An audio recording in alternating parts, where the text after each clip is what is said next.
আলহামদুলিল্লাহি রাব্বিল আলামিন ওয়াসসালাতু ওয়াসসালামু আলা সাইয়্যিদিল মুরসালিন আম্মা বা'দ ফাআউযু বিল্লাহি মিনাশ শাইতানির রাজীম বিসমিল্লাহির রহমানির রহিম। এই সপ্তাহের রিসালা মদিনা শরীফের বরকতসমূহ। আত্মারের দোয়া। হে মুস্তাফা সাল্লাল্লাহু আলাইহি ওয়াসাল্লামের প্রতিপালক, যে কেউ মদিনা শরীফের বরকতসমূহ পুস্তিকাটি পড়ে বা শুনে নিবে তাকে তোমার প্রিয় সর্বশেষ নবী সাল্লাল্লাহু আলাইহি ওয়াসাল্লামের সুন্নতের অনুসারী বানাও এবং তাকে বিনা হিসাবে ক্ষমা করে দাও। আমিন বিজাহিন নবিয়িল আমিন সাল্লাল্লাহু তাআলা আলাইহি ওয়াসাল্লাম। দরুদ শরীফের ফজিলত। দরুদ শরীফের পত্র কাজে এসে গেল। কিয়ামতের দিন কোনো বান্দার নেকির পাল্লা হালকা হয়ে যাবে। তখন গুনাহগারদের সুপারিশকারী নবী করিম সাল্লাল্লাহু আলাইহি ওয়াসাল্লাম একটি পত্র নিজের পক্ষ থেকে বের করে নেকির পাল্লায় রেখে দিবেন। তখন এর দ্বারা নেকির পাল্লা ভারী হয়ে যাবে। সে আরজ করবে, আমার মা বাবা আপনার উপর কুরবান, আপনি কে? নবী করিম সাল্লাল্লাহু তাআলা আলাইহি ওয়াসাল্লাম বলবেন, আমি তোমার নবী মুহাম্মদ সাল্লাল্লাহু আলাইহি ওয়াসাল্লাম, আর এগুলো তোমার ওই দরুদ যা তুমি আমার উপর প্রেরণ করেছো। সাল্লু আলাল হাবিব সাল্লাল্লাহু তাআলা আলা মুহাম্মদ সাল্লাল্লাহু আলাইহি ওয়াসাল্লাম। আশিকে আকবরের খিদমতে জ্বরের হাজিরি। বুখারী শরীফ হাদিস নম্বর 3926 রয়েছে, সকল মুসলমানদের প্রিয় আম্মাজান হযরত বিবি আয়েশা সিদ্দিকা রাদিয়াল্লাহু তাআলা আনহা বলেন, যখন নবী করিম সাল্লাল্লাহু আলাইহি ওয়াসাল্লাম হিজরত করে মদিনায় পাকে তাশরিফ নিয়ে আসেন, তখন হযরত আবু বকর সিদ্দিক ও মুয়াজ্জিনে রাসূল হযরত বিলাল রাদিয়াল্লাহু তাআলা আনহুমা এর জ্বর হয়ে গেল। আমি তাদের উভয়ের নিকট আসলাম এবং আমি আমার সম্মানিত পিতাকে আরজ করলাম, আব্বাজান, আপনি কেমন অনুভব করছেন? তিনি এই পংক্তিটি পড়লেন, কুল্লিমরিইন মুসাব্বাহুন ফি আহলিহি ওয়াল মাউতু আদনা মিন শিরাকি নাআলিহি। অনুবাদ, প্রতিটি ব্যক্তি নিজের পরিবারের সদস্যদের মাঝে সকাল করে, অথচ মৃত্যু তার জুতার ফিতার চেয়েও অধিক নিকটে। হযরত বিলাল রাদিয়াল্লাহু তাআলা আনহু এভাবে বলতেন। অনুবাদ, নাম্বার 1, হায় যদি আমি কখন একটি রাত মক্কার উপত্যকা অতিবাহিত করতাম আর আমার আশেপাশে ইজখির ও জলিল নামের ঘাস থাকতো। নাম্বার 2, হায় অতঃপর একদিন যদি মক্কা শরীফে মাজান্না নামক স্থানের ঝর্ণায় যেতে পারতাম এবং শাম্মা এবং তহফিল নামক পাহাড়দ্বয় দেখা নসিব হতো। হযরত বিবি আয়েশা সিদ্দিকা রাদিয়াল্লাহু তাআলা আনহা বলেন, যখন আমি নবী করিম সাল্লাল্লাহু আলাইহি ওয়াসাল্লামের নিকট এ ব্যাপার আরজ করলাম, তখন তিনি এভাবে দোয়া করলেন, আল্লাহুম্মা হাবিব ইলাইনাল মদিনাতা কা হুব্বিনা মক্কাতা আও আশাদ্দা ওয়া সাহহিহা ওয়া বারিক লানা ফি সাইহা ওয়া মুদ্দিহা ওয়ানকুল হুম্মাহা ফাজআলহা বিল জুহফাতি। অর্থাৎ, হে আল্লাহ পাক, তুমি মদিনাকে আমাদের জন্য মক্কার ন্যায় প্রিয় বানিয়ে দাও এবং তার চেয়েও বেশি ও আমাদের জন্য মদিনাকে স্বাস্থ্যকর বানিয়ে দাও। আমাদের জন্য এখানে সা ও মুদ অর্থাৎ পরিমাপের যন্ত্রের নাম, এর মধ্যে বরকত দান করো। আর জ্বরকে এখান থেকে জুফা একটি স্থানের নাম, এর দিকে স্থানান্তর করে দাও। সাল্লু আলাল হাবিব সাল্লাল্লাহু তাআলা আলা মুহাম্মদ সাল্লাল্লাহু আলাইহি ওয়াসাল্লাম। ইয়াসরিবকে তৈয়বা বানিয়ে দিল। মুফতি আহমদ ইয়ার খান রহমতুল্লাহ তাআলা আলাইহি বলেন, নবী করিম সাল্লাল্লাহু আলাইহি ওয়াসাল্লামের আগমনের পূর্বে মদিনায় মুনাওয়ারা মহামারী ও রোগ ব্যাধির মহল ছিল। নবী করিম সাল্লাল্লাহু আলাইহি ওয়াসাল্লামের পবিত্র কদম ওইখান থেকে রোগ ব্যাধিসমূহ দূর করে ওইখানকার মাটিকেও শিফা বানিয়ে দিলেন। প্রিয় নবী সাল্লাল্লাহু আলাইহি ওয়াসাল্লাম ইরশাদ করেন, আমার মদিনার মাটি অসুস্থ ব্যক্তিকে আরোগ্য দান করে।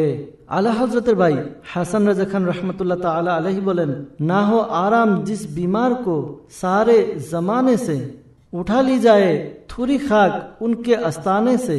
মদিনা শরীফকে এখন আর ইয়াসরিব বলা যাবে না।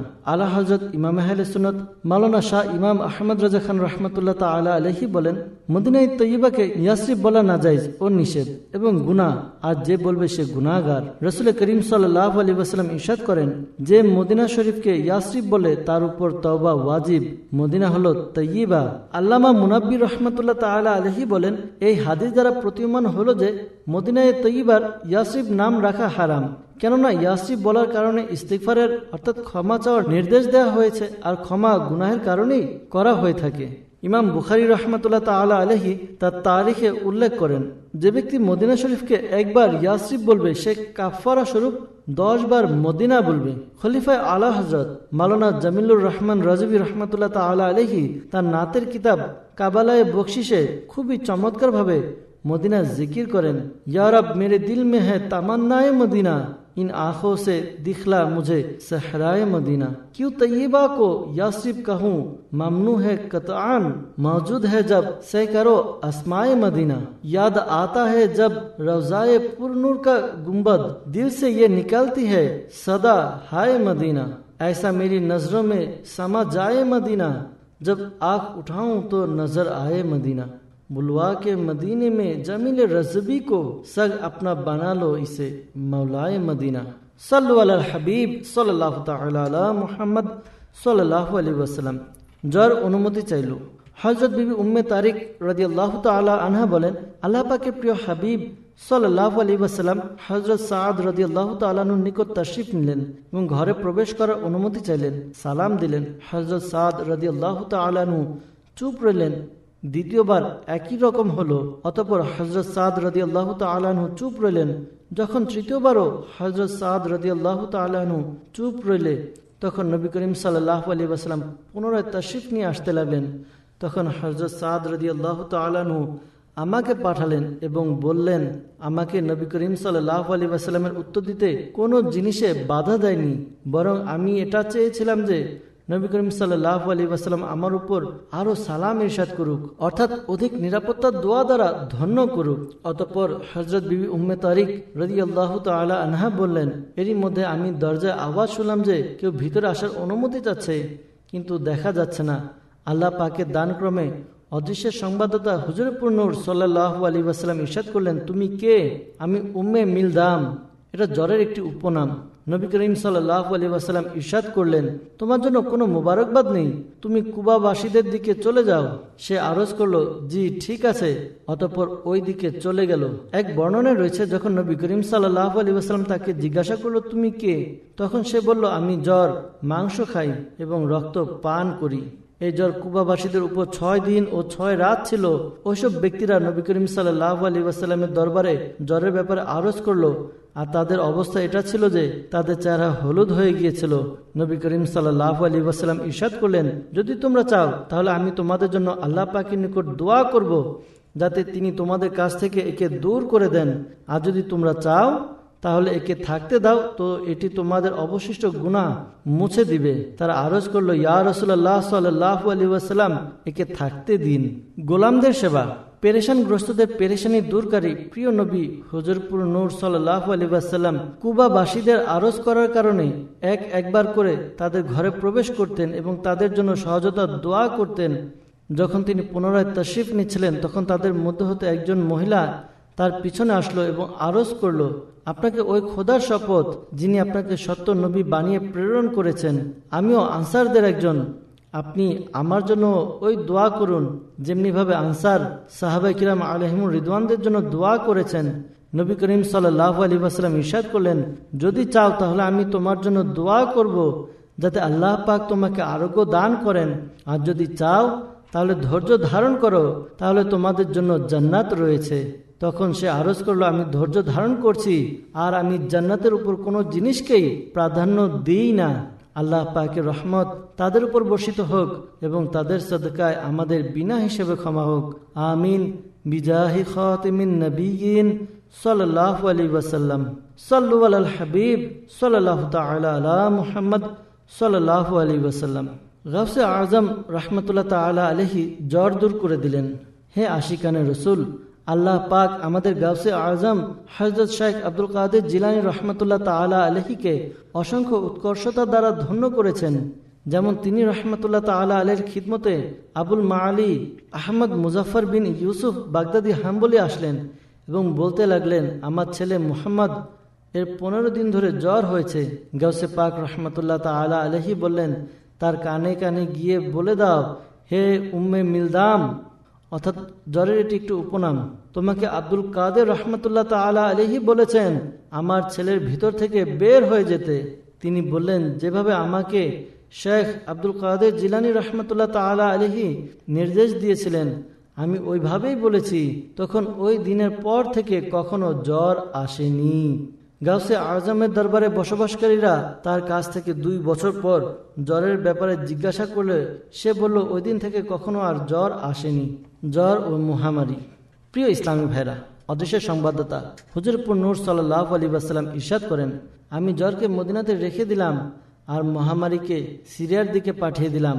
সুতরাং মহামারী আমার উম্মতের জন্য শাহাদাত ও কাফিরের উপর আযাব, দুই বর্ণনার মধ্যে দ্বন্দ্ব। প্রিয় ইসলামী ভাইরা, মসজিদে কুবা শরীফ বর্তমানে মদিনায় পাকের অন্তর্ভুক্ত, কিন্তু পূর্বে মসজিদে কুবা মদিনায় পাকের অন্তর্ভুক্ত ছিল না। উপরে বর্ণনাকৃত হাদিসে পাক এবং এই রেওয়ায়তের মধ্যে দ্বন্দ্ব বর্ণনা করতে গিয়ে হযরত আল্লামা জালালউদ্দিন সুয়ুতী শাফি রহমাতুল্লাহ তাআলা আলাইহি লেখেন, এক বর্ণনায় জ্বরকে মদিনা থেকে কুবার দিকে পাঠিয়ে দিয়েছেন এবং অন্য রেওয়ায়েতে জ্বরকে মদিনাতে রেখে দিয়েছেন। এখানে হাদিসে পাকে দ্বন্দ্ব সম্পর্কে বিস্তারিত বর্ণনা করা জরুরি, কেননা বাহ্যিকভাবে এই হাদিস পূর্বে বর্ণনাকৃত হাদিসে পাকের বিপরীত। তিনি রহমাতুল্লাহ তাআলা আলাইহি বলেন, আমার নিকট এখানে দুটি বিষয় প্রকাশ পেয়েছে। নাম্বার 1, সর্বপ্রথম যখন নবী করিম সাল্লাল্লাহু আলাইহি ওয়াসাল্লাম মদিনায় পাকে তাশরিফ নিলেন এবং নিজের মোবারক দোয়া দ্বারা জ্বরকে জুহফা এবং খাম্মা নামক জায়গার দিকে স্থানান্তর করে দিলেন, তখন এটার উত্তর হলো, যখন জিবরাইল আলাইহিস সালাম এই দুটি রোগকে নবী করিম সাল্লাল্লাহু আলাইহি সাল্লামের খিদমতে পেশ করলেন, তখন জরুরি ছিল যে কেউ একজন যেন মদিনায় পাকে থেকে যায়। তাই হুজুর সাল্লাল্লাহু আলাইহি সাল্লাম জ্বরকে বেছে নিয়েছেন এবং মহামারীকে সিরিয়ার দিকে পাঠিয়ে দিয়েছেন, কেননা জ্বরের ক্ষতি মহামারীর তুলনায় কম। এজন্য জ্বর মদিনায় পাকে হাজির হলো। আর নিঃসন্দেহে হুজুর সাল্লাল্লাহু আলাইহি ওয়াসাল্লামের ইন্তিকালের পূর্বে জ্বর হাজিরি দিয়েছিল এবং উম্মুল মুমিনিন হযরত বিবি আয়েশা সিদ্দিকা রাদিয়াল্লাহু তাআলা আনহার মিথ্যা অপবাদের ঘটনার সময় জ্বর এসেছিল। আর সাহাবায়ে কিরাম আলাইহিমুর রিদওয়ানদের নিকটও জ্বর হাজিরি দিয়েছিল, কিন্তু মহামারী কোনো সময় মদিনাতে আসেনি। এই বিষয়টি আমার দৃষ্টিতে অধিক শক্তিশালী।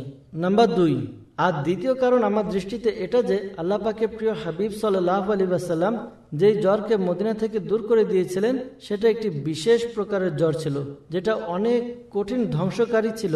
সেটাকে জোহফার দিকে স্থানান্তর করে দিলেন। এটা নয় যে জ্বরকে সম্পূর্ণরূপে দূর করে দিয়েছিলেন। জোহফা কোথায়? হযরত আল্লামা আলী কারি রাহমাতুল্লাহ তাআলা আলাইহি বলেন, জোহফা মক্কা ও মদিনা মাঝখানে সিরিয়ার দিকে অবস্থিত। জোহফার অর্থ হলো বন্যা। একবার খুবই বিপজ্জনক বন্যা হয়েছিল, এজন্য এটার নাম জোহফা হয়েছে। আসল নাম মাহিয়া। এটাকে মাহিয়া এক ব্যক্তি আবাদ করেছিল, কালো রঙের মহিলা, সাহাবী ইবনে সাহাবী, জান্নাতি ইবনে জান্নাতি। হযরত আব্দুল্লাহ বিন উমর রাদিয়াল্লাহু তাআলা আনহুমা বলেন, নবী করিম সাল্লাল্লাহু আলাইহি ওয়াসাল্লাম মদিনা পাকের ব্যাপারে স্বপ্ন দেখলেন এবং বললেন, আমি এক কালো এলোমেলো চুল বিশিষ্ট মহিলাকে দেখেছি যে মদিনা থেকে বের হয়েছে, এই পর্যন্ত যে মাহিয়াতে গিয়ে থেমে গেল। আমি ওই স্বপ্নের পাদটিকা এটা করলাম যে মদিনায় মুনাওয়ারার মহামারী মাহিয়ার দিকে চলে গিয়েছে। মাহিয়া জোহফার নাম। এক বর্ণনায় রয়েছে, এক ব্যক্তি মক্কা থেকে মদিনা আসলো। তখন নবী করিম সাল্লাল্লাহু আলাইহি ওয়াসাল্লাম তাকে বললেন, তুমি কি রাস্তায় কাউকে দেখেছো? সে আরজ করলো, একজন কালো রঙের মহিলাকে দেখেছি। ইরশাদ করলেন, সে জ্বর ছিল এবং সে আজকের পর থেকে কখনো মদিনাতে ফিরে আসবে না। বরকত সম্পন্ন জ্বর। ইমাম সামহুদি রাহমাতুল্লাহ তাআলা আলাইহি বলেন, এখনো যে জ্বর মদিনায় পাকে রয়েছে, এটা অসুস্থতার জ্বর নয়, বরং এটা আমাদের প্রতিপালকের রহমত আর আমাদের প্রিয় নবী হুজুর সাল্লাল্লাহু আলাইহি ওয়াসাল্লামের দোয়ার কারণে গুনাহ সম্মুখে মোচনকারী। হে আশিকানের রাসূল, নবী করিম সাল্লাল্লাহু আলাইহি ওয়াসাল্লাম যখন মদিনায় পাকে তাশরিফ আনেন, তখন আমাদের প্রিয় আম্মা জান হযরত বিবি আয়েশা সিদ্দিকা রাদিয়াল্লাহু তাআলা আনহা এবং কিছু সাহাবায়ে কিরাম আলাইহিমুর রিদওয়ানের জ্বর হলো। নবী করিম সাল্লাল্লাহু আলাইহি ওয়াসাল্লামের মোবারক দোয়ার এই প্রভাব হলো যে বর্তমান আরব শরীফে, বরং এভাবে বলা যায় সারা দুনিয়ার মধ্যে আবহাওয়া ও সব দিক দিয়ে মদিনায়ে মুনাওয়ারা সর্বোত্তম জায়গা। বরং এখানকার মাটির মধ্যেও শিফা এবং বরকত রয়েছে। মদিনা শরীফের মাটির বরকত। জজবুল কুলুব কিতাবে রয়েছে, আল্লাহ পাক মদিনায় পাকের মাটি ও ফলের মধ্যে শিফা রেখেছেন। আর অনেক হাদিসে মুবারাকার মধ্যে এসেছে, মদিনা শরীফের মাটির মধ্যে প্রত্যেক রোগের শিফা অর্থাৎ আরোগ্য রয়েছে। এবং কিছু কিছু হাদিসে মুবারাকার মধ্যে মিনাল জুজামি ওয়াল বারসি অর্থাৎ কুষ্ঠ ও শ্বেত রোগের শিফার আলোচনা রয়েছে। আর কিছু বর্ণনায় মদিনা শরীফের একটি বিশেষ স্থান সুয়াইব অর্থাৎ সাধারণ লোকেরা এই স্থানকে খাকে শিফা বলে থাকে, এর বর্ণনা রয়েছে। কিছু কিছু রিওয়ায়াতের মধ্যে নবী করিম সাল্লাল্লাহু আলাইহি ওয়াসাল্লাম কিছু সাহাবীদের হুকুম দিয়েছেন যে তারা যেন এই মাটি দ্বারা জ্বরের চিকিৎসা করে। বুজুর্গদের কাছ থেকে এই বিশেষ স্থান সুয়াইব এর মাটি মোবারক থেকে চিকিৎসার বর্ণনাও পাওয়া যায়। ইমাম ইবনে বাত্তাল রাহমাতুল্লাহ তাআলা আলাইহি বলেন, যে ব্যক্তি মদিনায় পাকে থাকে সেটার মাটি এবং বাগানে এমন সুগন্ধ পাবে যেটা সেখানে ব্যতীত আর কোথাও পাওয়া যায় না। সারা বছরের জ্বর একদিনে চলে যেতে লাগলো। হযরত শেখ মাজদুদ্দিন ফিরোজাবাদী রহমাতুল্লাহ তাআলা আলাইহি বলেন, আমার গোলাম বছর ধরে জ্বরে ভুগছিল। আমি মাকামে সুয়াইবে অর্থাৎ খাকে শিফা দ্বারা মদিনার মাটি নিয়েছি এবং পানির মধ্যে সামান্য মিশিয়ে পান করালাম। আলহামদুলিল্লাহ, ওই দিনই সুস্থ হয়ে গেল। আফসোস, ওই পবিত্র জায়গাটি এখন মুছে দিয়েছে। অনেক সময় প্রেমিকগণ খনন করে খাকে শিফা সংগ্রহ করে নেয়, কিন্তু প্রশাসন সেটা ধোনা ইত্যাদি দ্বারা ঢালাই করে পুনরায় বন্ধ করে দেয়। ए खाके मदीना तेरा कहना क्या है, तुझे कुर्बे शाह मदीना मिला है। शर्फ मुस्तफ़ा के कदम चुमने का तुझे बरहा खाके तय्यबा मिला है। मुअत्तर है कितना तू खाके मदीना के खुशबू से जरा जरा बसा है। लगाओ तुम आंखों में खाके मदीना, कोई इससे बेहतर भी सुरमा भला है। मरीजों उठा करके खाके मदीना, कूले जाओ इसमें यकीनन शिफा है। मदीने की मिट्टी जरा सी उठाकर पियो घोलकर, हर मर्ज की दवा है। हमें मौत खा के मदीना पर आए, इलाही ये तुझसे हमारी दुआ है। मेरी नाश पर अब खा के मदीना छिड़कना मेरे साथियों इल्तिजा है। बस मर्गे मौला तू मिट्टी हमारी, मिला खाके तय्यबा में ये इल्तिजा है। बदन पर है अत्तर के खाके तय्यबा, परे हट जहन्नम तेरा काम क्या है। सल्लु अलल हबीब सल्लल्लाहु ताला अला मुहम्मद सल्लल्लाहु अलैहि वसल्लम। প্রিয় ইসলামী ভাইরা, আল্লাহ পাকের সর্বশেষ নবী সাল্লাল্লাহু আলাইহি ওয়াসাল্লামের বরকতে মদিনা শরীফ বরকত সম্পন্ন হয়েছে। এখানকার ক্ষতিকারক জ্বর দূরীভূত হয়েছে এবং এই শহর নিরাপত্তা সম্পন্ন শহর হয়েছে। অবশ্যই সাধারণ জ্বর ও রোগ সমূহকে মদিনা শরীফে থাকতে দেওয়া হয়েছে, কেননা এগুলো আল্লাহ পাকের রহমতে গুনাহ মোচন করে এবং পদমর্যাদা বৃদ্ধি করে। এই কারণে কিছু কিছু সাহাবায়ে কিরাম আলাইহিমুর রিদওয়ান জ্বরের ফজিলত শুনে আকাঙ্ক্ষা করেছেন যেন তাদেরও এই ফজিলত অর্জিত হয়। জ্বরের জন্য দোয়া করলেন। হযরত উবাই বিন কাব রাদিয়াল্লাহু তাআলা আনহু বলেন, আমি প্রিয় নবী সাল্লাল্লাহু আলাইহি ওয়াসাল্লামের দরবারে আরজ করলাম, জ্বরের প্রতিদান ও সওয়াব কি? ইরশাদ করলেন, যতক্ষণ পর্যন্ত জ্বরের মধ্যে নিমজ্জিত ব্যক্তির পা কাঁপতে থাকে এবং সে ঘামে ভিজতে থাকে, তার নেকি অর্জিত হতে থাকে। এটা শুনে আমি আল্লাহ পাকের দরবারে দোয়া করলাম, হে পরওয়ারদিগার, আমি তোমার নিকট এমন জ্বরের প্রার্থনা করছি যেটা আমাকে তোমার রাস্তায় জিহাদ, তোমার ঘরে হজ করার এবং জামাতের জন্য মসজিদে নববীতে যাওয়ার ক্ষেত্রে বাধা প্রদান করবে না। বর্ণনাকারী বলেন, তিনি রাদিয়াল্লাহু তাআলা আনহুর এই দোয়া এমন ভাবে কবুল হয়েছে যে এরপর থেকে তিনি রাদিয়াল্লাহু তাআলা আনহুর সব সময় জ্বরই লেগে থাকতো, সর্বদা জ্বরে আক্রান্ত থাকার দোয়া। যখন নবী করিম সাল্লাল্লাহু আলাইহি ওয়াসাল্লাম এটা ইরশাদ করলেন, জ্বর হলো গুনাহের জন্য কাফারা স্বরূপ, তখন হযরত যায়েদ বিন সাবিত রাদিয়াল্লাহু তাআলা আনহু সর্বদা জ্বরে আক্রান্ত থাকার দোয়া করলেন। সুতরাং ইন্তেকাল করা পর্যন্ত তিনি রাদিয়াল্লাহু তাআলা আনহুর উপর জ্বরের অবস্থা অব্যাহত রইল। কিছু আনসার সাহাবায়ে কিরাম আলাইহিমুর রিদওয়ানও একই দোয়া করলেন, তখন তাদের উপরও ইন্তেকাল করা পর্যন্ত জ্বরের অবস্থা অব্যাহত রইল। আল্লাহ পাকের রহমত তাদের উপর বর্ষিত হোক এবং তাদের সদকায় আমাদের বিনা হিসাবে ক্ষমা হোক। জ্বর ও মাথা ব্যথার সওয়াব। প্রিয় নবী রাসূল আরবি সাল্লাল্লাহু আলাইহি ওয়াসাল্লামের বাণী, কোন এক ব্যক্তির মাথা ব্যথা ও জ্বর হতো এবং তার গুনাহ উহুদ পাহাড়ের সমপরিমাণ, অতঃপর যখন এই জ্বর তার থেকে আলাদা হয় তখন তার গুনাহসমূহ থেকে এক বিন্দুও অবশিষ্ট থাকে না। হাকিমুল উম্মত মুফতি আহমদিয়া খান রাহমাতুল্লাহ তাআলা আলাইহি বলেন, অন্যান্য রোগ ব্যাধি এক বা দুটি অঙ্গে হয়ে থাকে, কিন্তু জ্বর মাথা থেকে পা পর্যন্ত প্রতিটি রোগের মধ্যে প্রভাব বিস্তার করে। সুতরাং এটি পুরো শরীরের অপরাধ ও গুনাহসমূহকে ক্ষমা করিয়ে নিবে। এক বর্ণনায় রয়েছে, মুমিন বান্দা রোগে আক্রান্ত থাকে, এক পর্যায়ে এই রোগ তাকে গুনাহসমূহ থেকে পবিত্র করে দেয়। পছন্দনীয় মাথা ব্যথা। হযরত আবু হুরায়রা রাদিয়াল্লাহু তাআলা আনহু বলেন, আমার মাথা ব্যথার চেয়ে অধিক কোনো রোগ পছন্দনীয় নয়, কেননা এটা মানুষের প্রতিটি জোড়ায় প্রবেশ করে এবং নিশ্চয়ই আল্লাহ পাক এটা প্রতিদান শরীরের প্রতিটি অঙ্গকে তার ব্যথার সমপরিমাণ দান করেন। 10 দিন জ্বরের মধ্যে থাকা ব্যক্তির মর্যাদা।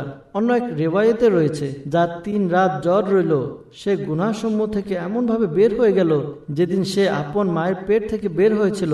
আর যার 10 দিন পর্যন্ত জ্বর রইল, তখন আসমান থেকে ঘোষণা করা হয়, নিশ্চয় তোমার পূর্বের গুনাহসমূহ ক্ষমা করে দেওয়া হয়েছে, নিজের আমল শুরু করো। গাউসে পাকের মুরিদ হতে দেরি না করা।